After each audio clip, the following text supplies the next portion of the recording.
Hey everyone, welcome back to Miniature Painting 101, a series of videos where I teach you all about painting miniatures from start to finish and everything in between.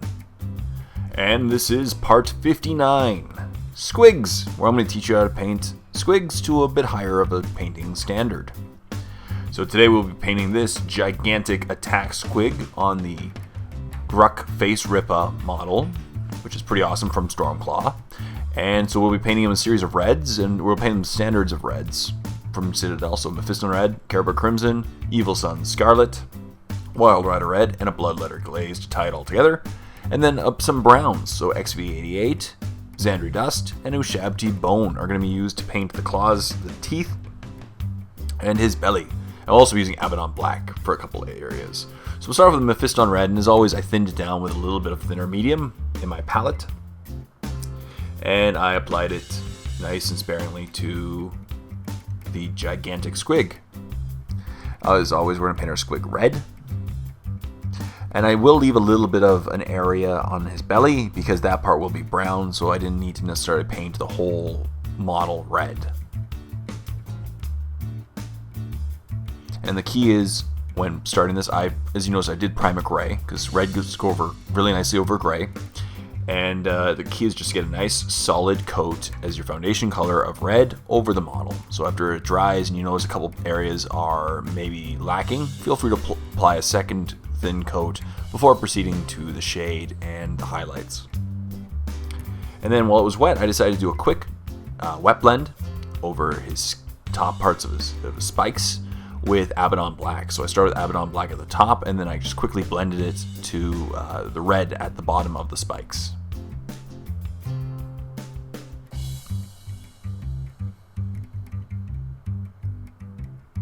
When it was finally dry, I applied a really heavy Caribou Crimson shade to the model. I really wanted to make it look a little bit more cartoony, so I wanted to get the recesses really, really dark and accentuated.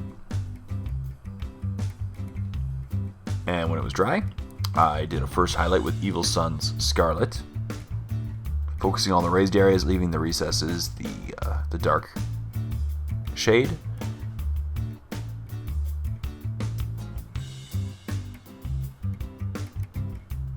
And as always, I thinned down my paints. I thinned down all my paints that I used in this tutorial. So as you can see, I'm just focusing on the raised areas. And we're just going to build up some nice reds over the top part of the squig. Squig's a good, fun word to say. Squig.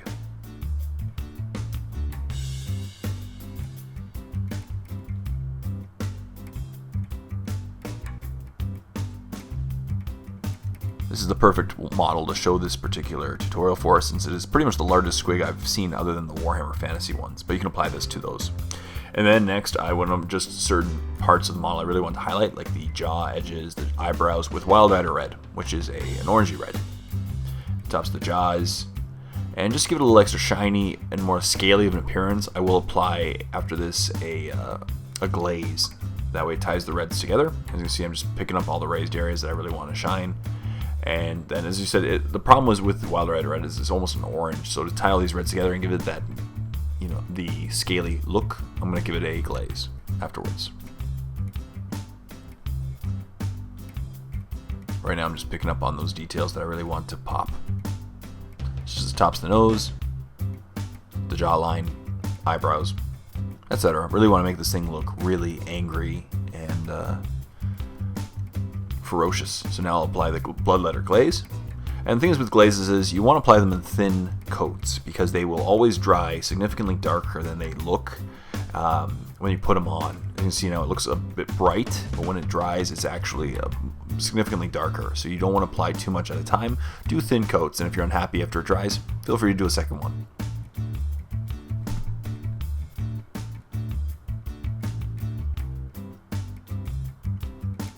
When that was dried and all tied together, all the reds are nice, I started on the teeth, the claws, and the belly with XV88, a really nice mid-tone brown from the Citadel range.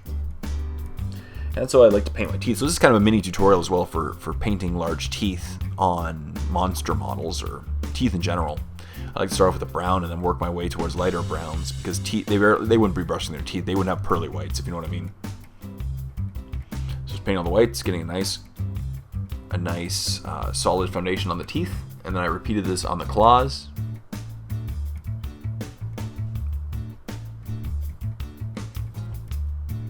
And when the claws are done, I started on the belly, so I just marked off where I wanted the stomach to be brown, and then I worked on the limits, and then I worked all the way back towards the tail, repeating just that same lines. That way it's a nice consistent line from the tail to the front of the face of XV88.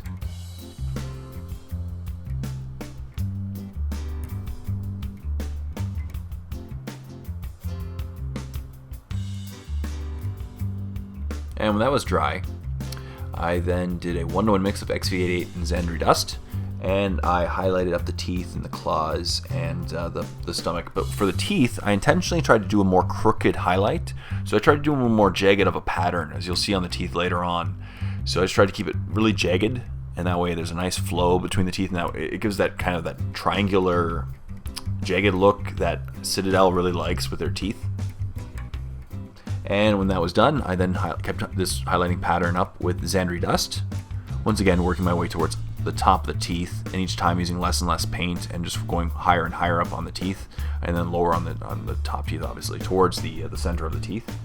And then same with the nails, just focusing more towards the bottom, and on the stomach, I just kept going towards the higher parts of the stomach. So each time working my way towards the higher parts, leaving the recesses, the darker colors. As you can see now, I'm building up those gradients of colors, and then finally with Ushabti Bone to finish up the teeth and claws and stomach. Once again, trying to keep that jagged pattern. Now, if you find yourself going too much, if your gradient is too quick, or really, if you find it's not very smooth, feel free to go back to the previous color, and that's one of the benefits of thinning down your paints. You just go back to the previous color and then reblend in those areas with an intermediate of those colors. And with that done, I decided to do the tongue blue. And the great thing about the sculpt is that the tongue is mostly in the mouth, so the mouth alone will do most of the shading work for you when the eyes hit it. So I just base coated it Techless blue, a nice mid-tone, lighter mid-tone blue, and then gave it a Dragonhoof Nightshade. That way it gets in the recesses and gives that tongue some detail.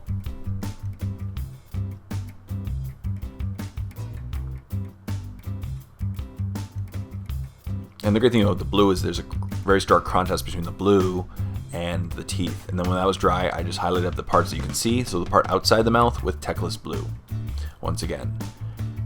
And that's pretty much it. So now we have our painted up squig, and then for the eyes, I just painted them white scar and with some Abaddon black in the center of them, similar to my painting eyes tutorial. And that's it. So now you know how I paint up this squig, and that's essentially how you apply this painting scheme towards any type of squig, whether it be a small squig or a large one like this, or even a larger one like for Warhammer Fantasy. And that's how to paint squigs to a higher standard. So as always, thank you very much for watching this episode of Miniature Painting 101, and stay tuned for next week's episode, part 60, which is just around the corner. But if you don't want to wait for next week, check out The Warp. Click on the link for a free 14-day trial to my premium YouTube channel, where not only will we get to see the next 6 months worth of Miniature Painting 101 episodes, you get to see over 50 start to finish painting tutorials, airbrush tutorials, battle reports, and just some awesome wargaming content. So go ahead and check out The Warp. I think you'll love it. So thank you very much for watching once again. Until next time, this is Jay saying, happy painting, everyone.